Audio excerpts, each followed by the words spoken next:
Il espère éveiller les papilles des investisseurs. Un pâtissier stéphanois a choisi aujourd'hui d'entrer en bourse. Franck Deville, spécialisé dans les macarons, vient donc d'introduire sa petite société sur le marché libre d'Euronext Paris. Alors il n'a pas pris trop de risques, puisque dans un premier temps, il ne cède qu'une infime partie du capital. Sébastien Krebs, c'est en tout cas la première fois qu'un artisan pâtissier se lance dans une telle aventure. Oui, et c'est surtout l'histoire d'un chef cuisinier très audacieux, Franck Deville, qui a débuté à 16 ans avec son BEP cuisine et qui a appris dans l'ombre de grands chefs comme Pierre Gagnère. À 25 ans, il ouvrait déjà son premier resto. À 30, il reprenait un établissement étoilé. Et aujourd'hui, à 41 ans, il entre donc en bourse avec ses macarons.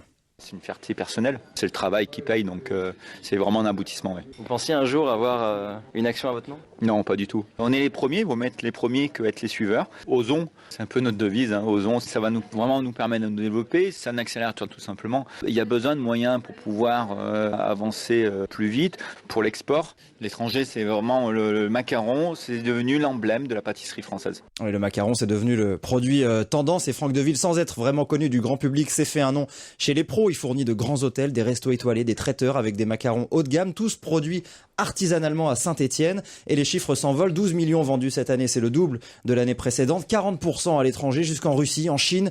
Alors entrer en bourse, c'est aujourd'hui une question de prestige, explique le banquier d'affaires Louis Tonberger. Être coté en bourse à l'étranger, c'est véritablement un atout maître. Et donc Franck Deville devra faire imprimer sur son papier en tête, nous sommes cotés sur Euronext Paris. À l'étranger, ça fait la différence ? C'est un must. Nous sommes dans la gastronomie de luxe, c'est quand même ce que nous avons de mieux à vendre. Et une entreprise cotée, surtout quand elle est petite, avance plus vite que celle qui n'est pas cotée.